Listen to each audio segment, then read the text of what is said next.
acabamento, a pessoa pode perguntar, poxa, eu posso enfaixar ou não enfaixar? Eu uso uma imobilização ou posso não usar a imobilização? Então, o que é sempre indicado? Evita a imobilização o tempo todo. Por quê? Porque se você utilizar, por exemplo, uma bota engessada e ficar 30 dias com a bota engessada, você vai ficar 30 dias sem movimentar a articulação. Consequentemente, posterior a isso, você pode ter uma síndrome da imobilização, que pode gerar restrição articular e mais dor do que você tinha.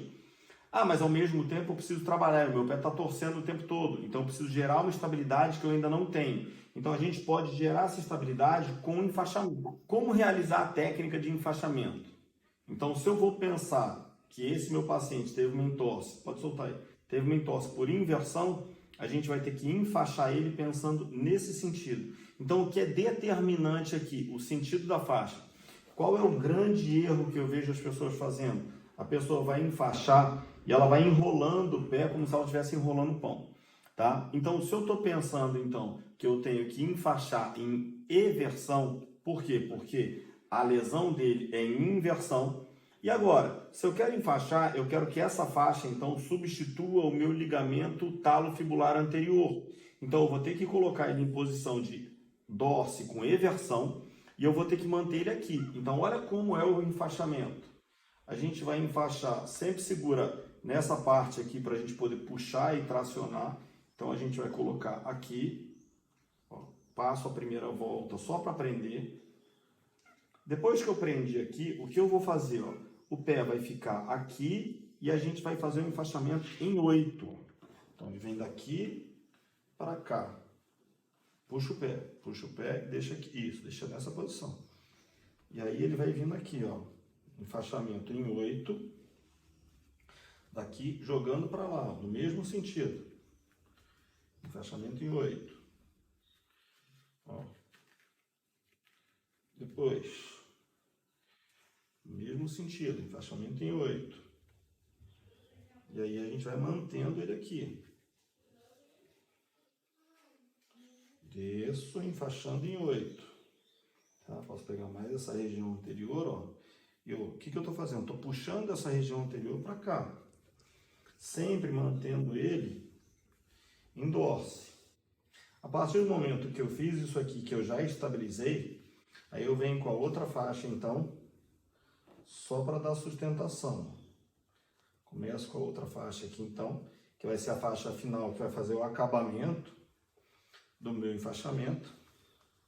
E aí essa faixa, então, ela só vai, pode encostar, ela só vai terminar aqui para fazer o acabamento. Mas essa faixa de cima, o que está dando sustentação nessa posição, é a faixa de baixo. O que eu vejo muitas pessoas enrolarem só como eu estou enrolando aqui. Tá? Então a gente vai fazer enrolar aqui e depois faz só o acabamento. Lembrando que não pode comprimir muito. E aí a gente vai deixar a pessoa com esse tipo de enfaixamento. Felipe, agora eu posso trabalhar? Sim, agora eu posso fazer minhas coisas? Aí depois a gente vai terminar aqui, fazer um acabamentozinho com uma fita crepe, né? E prender aqui. Então, qual é a ideia? A ideia é eu imobilizar, fazendo com que esse paciente que tinha uma tendência de fazer inversão, ou seja, plante com inversão, ele tem uma certa restrição. Quando esse paciente começar a andar agora, e aí se ele for calçar, ele vai colocar a meia por cima, vai colocar o tênis por cima. Quando ele tentar colocar o pé para baixo e para dentro, a faixa vai esticar. Ó. Então a gente vai esticar a faixa aqui, vai lá, tenta colocar para baixo e para dentro. Então ele vai ter uma maior resistência para fazer esse movimento, porque na verdade a faixa está no mesmo sentido do ligamento talofibular anterior e consequentemente então ela vai inibir, ela vai restringir esse movimento, mas ela não restringe todos, ela não vai restringir esse movimento, ela vai restringir esse movimento. Então eu não vou impedir completamente de fazer. Então com o enfaixamento eu vou evitar completamente a lesão? Não necessariamente. Ele pode ter lesão, mas o que você está fazendo? Eu estou dando mais estabilidade.